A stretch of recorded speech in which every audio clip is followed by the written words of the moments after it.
Please be advised that this podcast is meant for educational and informational purposes only and is in no way a replacement for legal or medical advice. The opinions contained within are solely those of the interviewers and interviewees and should be received as so. Those seeking help or advice are encouraged to obtain professional legal and medical services.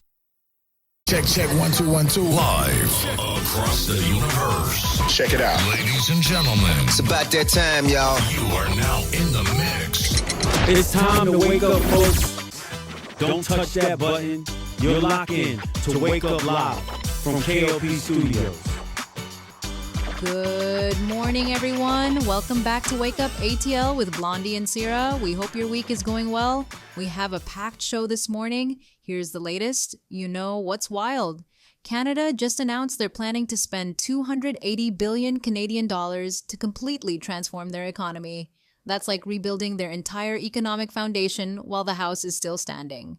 That's quite a way to kick off Carney's time as Prime Minister. And we're talking about the second largest deficit in their history at 78 billion Canadian dollars. Well, what makes this so fascinating is how they're positioning it. They're calling it an investment budget and promising to attract 1 trillion Canadian dollars in investment over 5 years. That's trillion with a T. But they're making these ambitious plans right when they're getting hit with those massive US tariffs, right? Exactly. We're looking at a 35% levy from the Trump administration on Canadian goods, plus specific tariffs on steel, aluminum, and automobiles. It's already causing job losses in those sectors, and business leaders are warning about an investment freeze. So what's their strategy for dealing with all this pressure? Well, they're essentially trying to completely reinvent Canada's economic playbook. They're planning to double exports to non-US markets over the next decade, modernizing their ports and providing direct support to companies hit by tariffs. And let's not forget that massive AI investment, nearly 1 billion Canadian dollars to integrate AI technology across government operations. That's quite a pivot toward the future. You know what's really interesting about this? While they're making these huge investments in future technologies, they're also making some pretty dramatic cuts. They're planning to reduce the federal workforce by 10%. That's 40,000 jobs gone by 2029. Oh, and those immigration changes are pretty significant too. Cutting back on student visas seems like a big shift for Canada. Right, and here's where it gets really complex. They're also making their largest defense investment in decades. 82 billion Canadian dollars over 5 years to meet NATO's 2% GDP commitment. It's like they're trying to transform every aspect of their economy simultaneously. That's exactly what makes this so risky, isn't it? They're betting everything on this transformation working. Well, as Rebecca Young from Scotiabank pointed out, getting to that $1 trillion investment target isn't going to be easy. And meanwhile, many Canadians are struggling with immediate cost of living concerns. Must be quite a challenge to sell long-term transformation to people worried about their next grocery bill. That's the real tension here. The finance minister, François-Philippe Champagne, is calling this a time of profound change requiring bold and swift action, but they're facing serious political hurdles. They need support from other parties to pass this budget, and that's looking increasingly difficult. Though it is pretty remarkable that even with this massive deficit, they still have the lowest deficit to GDP ratio in the G7, except for Japan. Yes, and that's crucial because it shows they're making these moves from a position of relative strength. But here's what I find most fascinating. This isn't just about economics. They're trying to fundamentally reshape Canada's role in the global economy. You mean like becoming less dependent on US trade while positioning themselves as a leader in emerging technologies? Exactly. They're trying to transform their workforce, boost military spending, lead in AI development, and reduce dependence on US trade all at once. It's like watching a country attempt a complete makeover and fast forward. Well, what happens if they can't attract that $1 trillion in investment they're counting on? That's the $1 million question. Or $1 trillion question, I should say. If this doesn't work, they could end up with massive debt and no transformation to show for it. But you know what's interesting? Even their international aid is being affected. They're rolling it back to pre-pandemic levels. Sounds like they're really having to make some tough choices about priorities. Like you wouldn't believe. And here's what we should all be watching for. First, can they get this budget through Parliament? Second, how will markets react? And third, will we start seeing early signs of this transformation they're promising? This really could reshape how other countries approach economic transformation, couldn't it?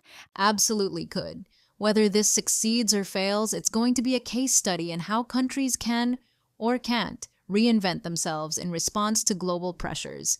And that's what makes this so fascinating to watch. Well, this has certainly given us a lot to think about when it comes to economic transformation. Indeed, it has. And I have a feeling we'll be revisiting this topic as things develop. Thanks everyone for joining us today for this deep dive into Canada's ambitious economic transformation. Until next time. Looking forward to seeing how this bold experiment plays out.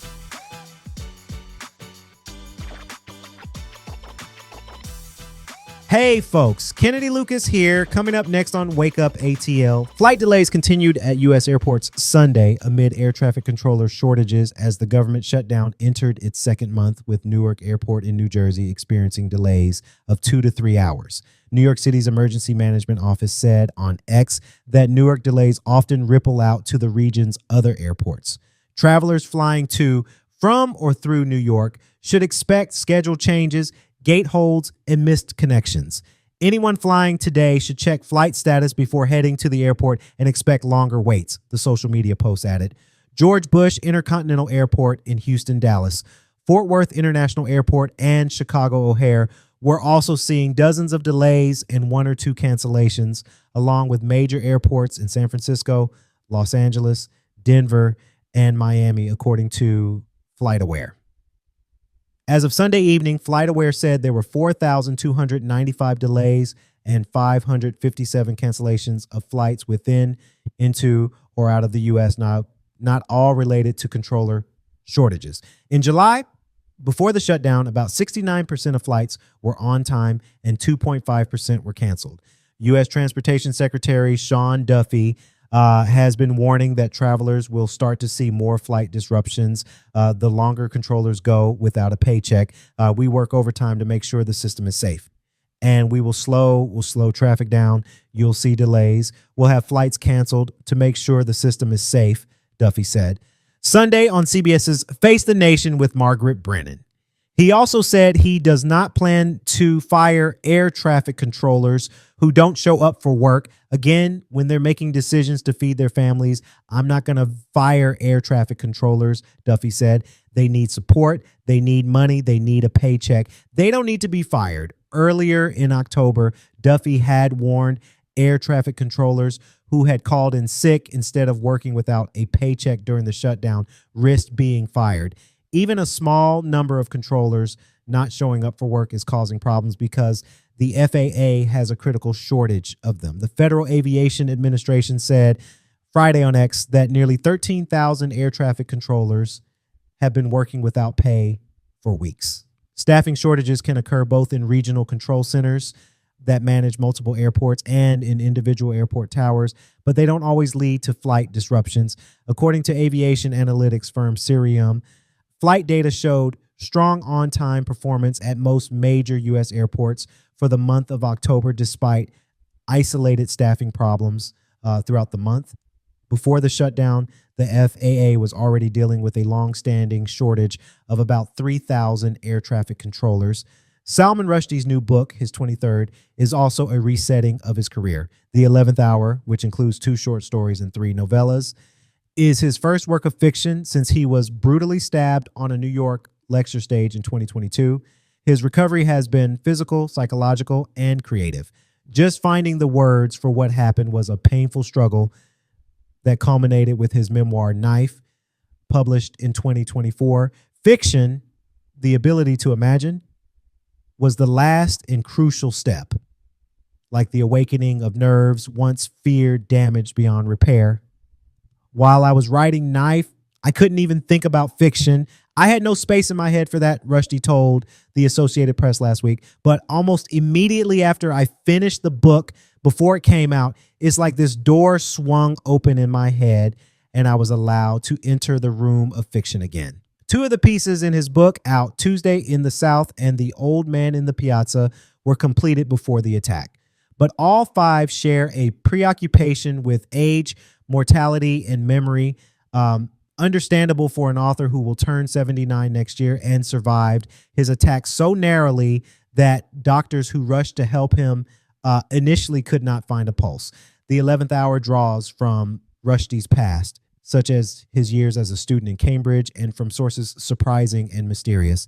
The title character of the old man in the piazza, an elderly man treated as a sage, originates from a scene in the original Pink Panther movie when an aging pedestrian looks on calmly as a wild car chase encircles him. The novella Oklahoma was inspired by an exhibit of Franz Kafka's papers that included the manuscript of America, an unfinished novel about a European immigrant's journeys in the U.S., which Kafka never visited.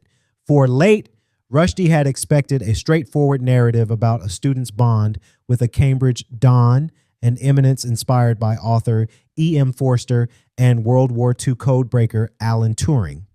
But a morbid sentence, which Rushdie cannot remember writing, steered Late to the supernatural.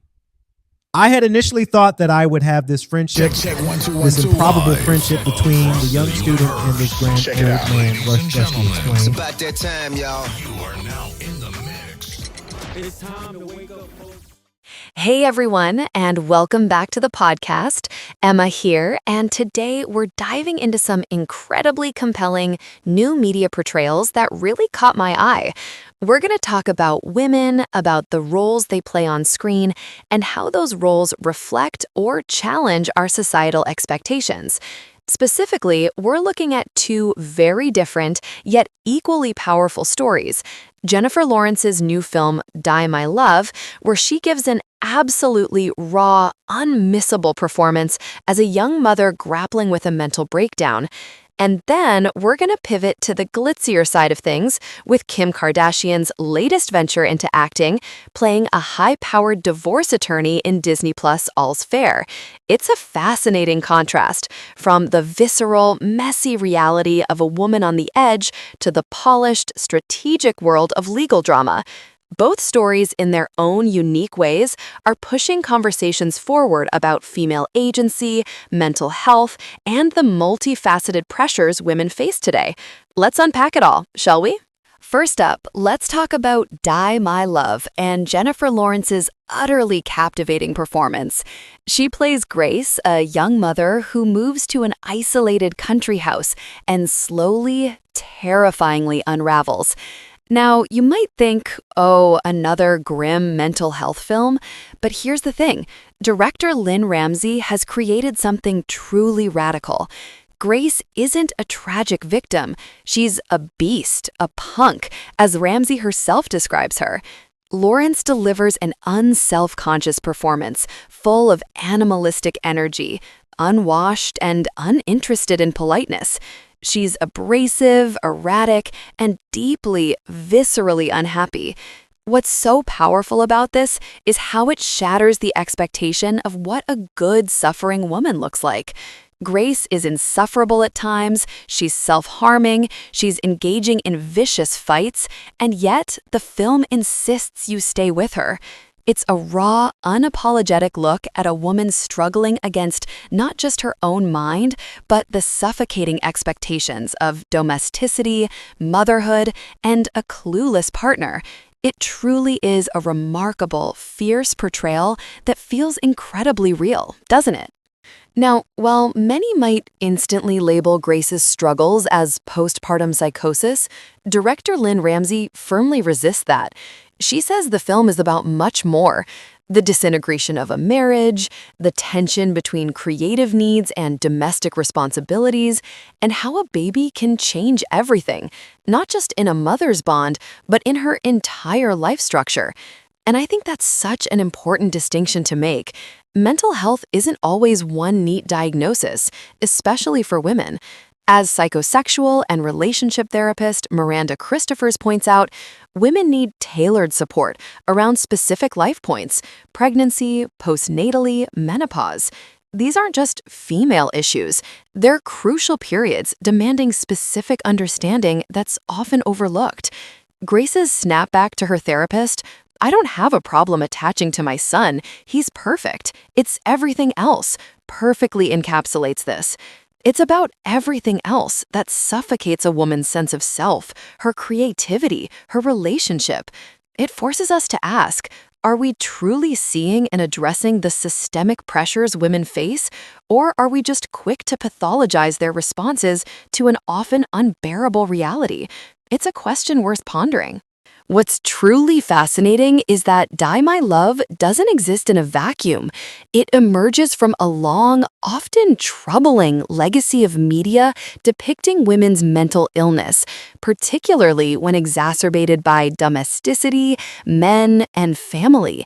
Think about it. Charlotte Perkins Gilman's Chilling, the Yellow Wallpaper from 1899, Sylvia Plath's The Bell Jar, John Cassavetes' 1974 masterpiece, A Woman Under the Influence, or even Betty Draper's struggles in Mad Men.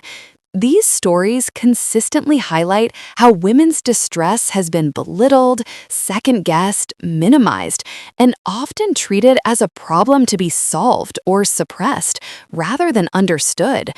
We've seen male doctors and husbands acting as twin oppressors, attempting to fix wives who fail to conform.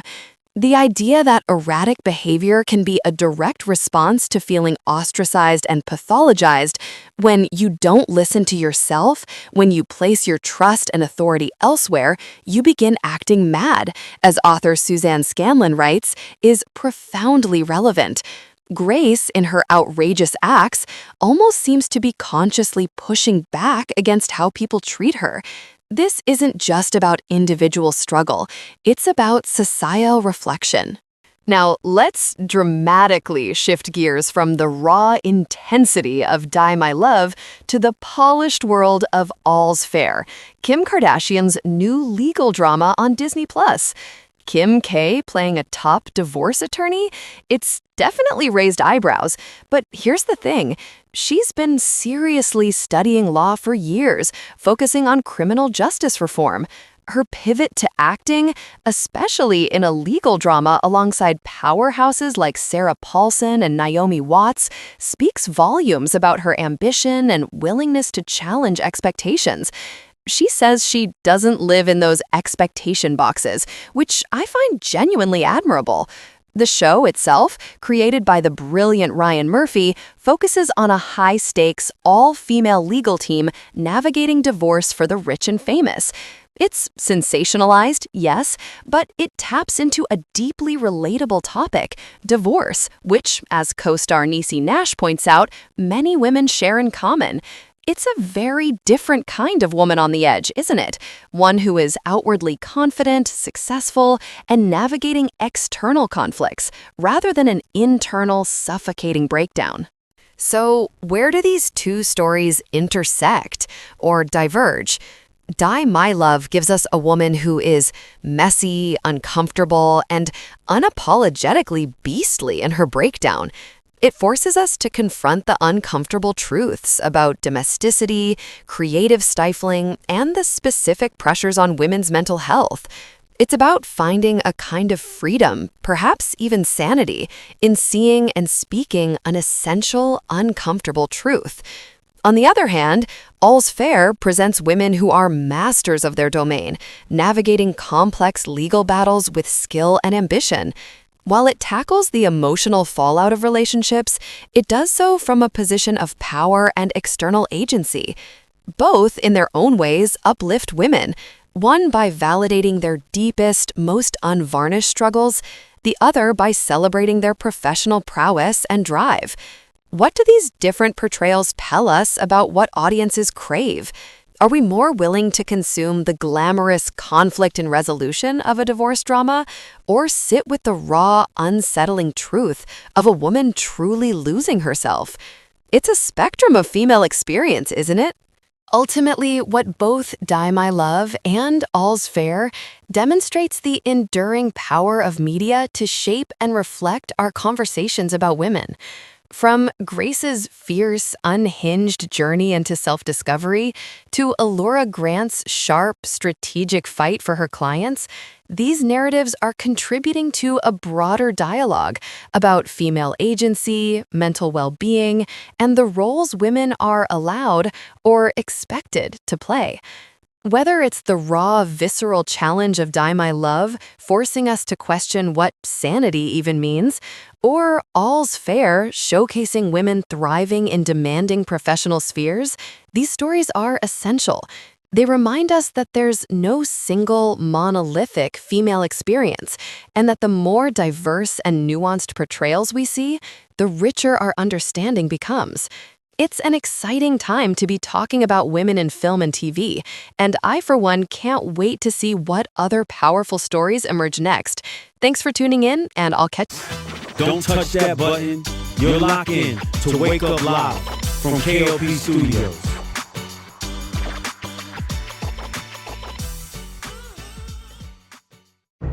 Made in Georgia.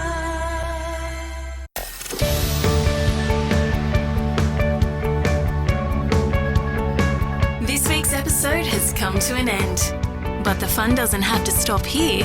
If you have any questions, suggestions, or feedback, head over right now to Twitter and Facebook and like, share, and get involved. Join us next time.